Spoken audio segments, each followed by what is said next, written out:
Portugueses, acabo de decretar a renovação do estado de emergência das 0 horas de 24 de novembro às 23h59 de 8 de dezembro. Neste momento entendo que as palavras ganham em ser ainda mais claras. Primeira, apesar de sinais de ligeira descida do indicador de propagação do vírus e de desaceleração do crescimento dos casos em concelhos em que se interveio há mais tempo, sobe o número de mortes, o número de cuidados intensivos, o número de internados em geral e poderá atingir valores máximos entre o final de novembro e o início de dezembro. Segunda, confirmam os especialistas que as medidas demoram cada vez mais a produzir os efeitos visados e quanto mais tarde forem tomadas, menos eficazes serão e mais tempo terão de durar. Terceira, dispomos agora de dados mais específicos sobre os casos que permitem juntar às medidas comuns ou globais, medidas ajustadas à situação de grupos de concelhos com graus diversos de gravidade, na sua incidência, isto é, na gravidade da pandemia. Quarta, é provável que nova subida de casos, ou dito mais simplesmente, uma terceira vaga, possa ocorrer entre janeiro e fevereiro. E será tanto maior quanto maior for o número de casos um mês antes. Ou seja, importa tentar conter fortemente em dezembro o processo pandémico, mesmo que ele, dias antes, aparentasse ter passado o pico da chamada segunda vaga.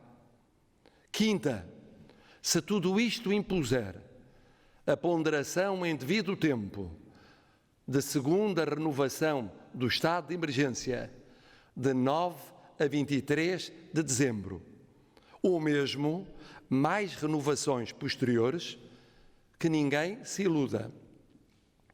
Não hesitarei um segundo em propô-las, para que o Governo disponha de base suficiente para aprovar o que tenha de ser aprovado. Sexta e essencial palavra.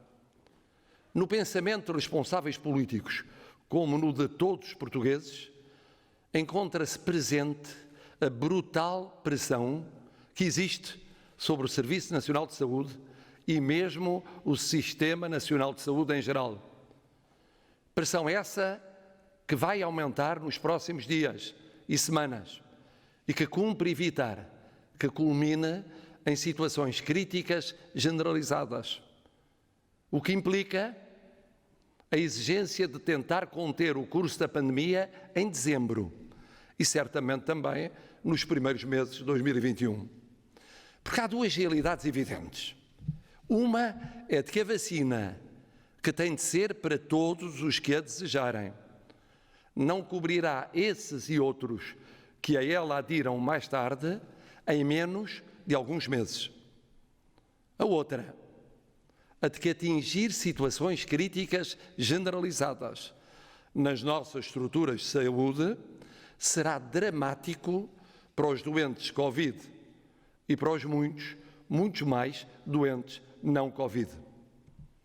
Mesmo aqueles que, por princípio, por visão da realidade, por primazia à economia e à sociedade, por qualquer outra razão, não entendam, não aceitem o eco mundial, europeu e nacional dado à Covid-19, terão de admitir que há de facto internados e cuidados intensivos Covid-19 que têm direito à vida e à saúde e que há doentes não Covid-19 que têm exatamente o mesmo direito à vida e à saúde que os primeiros. E, portanto, cumpre tentar garantir que não ocorram as aludidas situações críticas generalizadas, na capacidade de resposta, mas também na prevenção.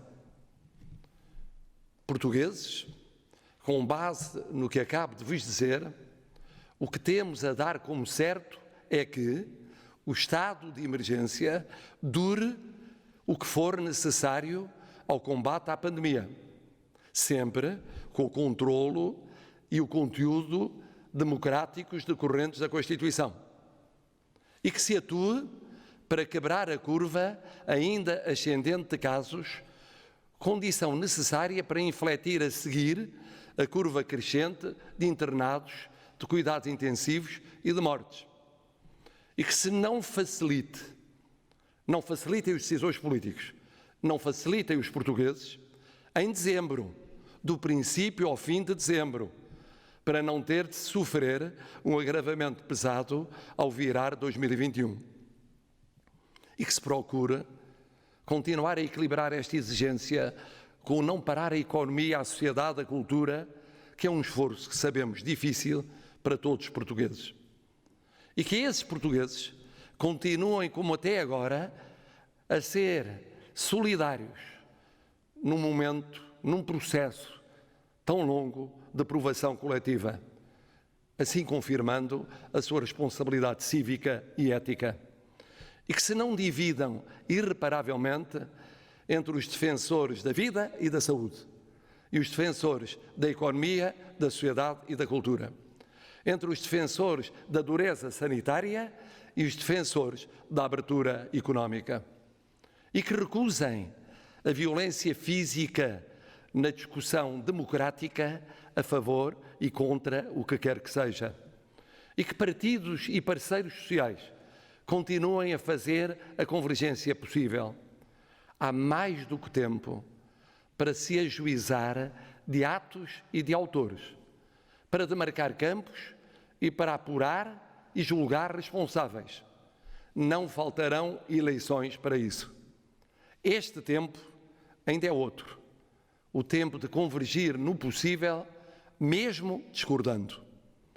E que se atente no testemunho notável das confissões religiosas, que desde março têm dado um exemplo de serviço à comunidade, mesmo quando se trata de datas fundamentais para as suas convicções, para as suas tradições.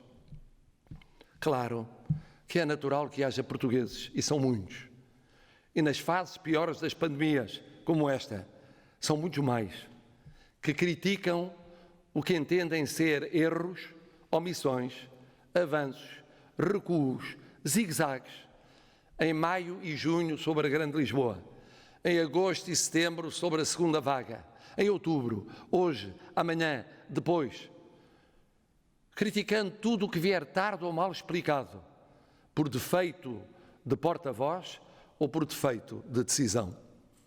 Claro que é natural que quem tem trabalho perdido, salário cortado, empresa afogada, luta angustiadamente por um socorro urgentíssimo e uma perspectiva de ajuda a pensar no futuro.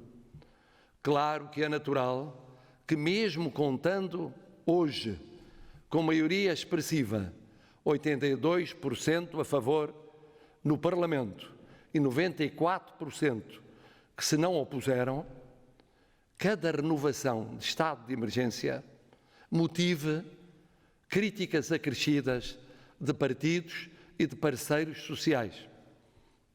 Em qualquer caso, é importante recordar que nenhum deputado, nem nenhum partido pode dizer que sempre se opôs, desde março, à adoção do estado de emergência. Claro que é mais do que natural que profissionais de saúde, e com eles solidários os demais portugueses, anseiem como de pão para a boca por mais e melhores recursos. E é, acima de tudo, natural que 9 meses da pandemia pareçam uma eternidade para os portugueses. E se é verdade que estamos todos no mesmo barco e todos sofremos, há uns que sofrem na primeira classe, outros na segunda, outros na terceira, outros nos porões. Tudo a lembrar que quem mais sofre, mais deverá ser apoiado. Quer isto dizer que vamos renunciar a resistir mais uns meses? Quer isto dizer que vamos agora baixar os braços? Ou porque a pandemia é imprevisível, ou porque veio o pior quando se esperava o menos mal, ou porque aqueles que com ela lidam, nos quais me conto na primeira linha, não correspondem ao que deles se espera e espera-se legitimamente muito? Não vamos renunciar nem baixar os braços. Vamos fazer o que sempre fizemos em quase 9 séculos de história. Aguentar pestes, combater guerras, perder e recuperar independências, não desistindo e tendo de refazer vidas, às vezes a milhares de quilómetros de distância, partindo e chegando sem nada, uma mão à frente, outra atrás. Foi assim que no passado nós, portugueses, superámos as piores horas. Mais unidos do que divididos, esperando para além de todos os desesperos, confiando para além de todas as descrenças, fazendo o futuro a partir de um presente incerto, inseguro, para tantos quase impossível, mas nunca desistindo de o fazer. Nunca desistimos de Portugal.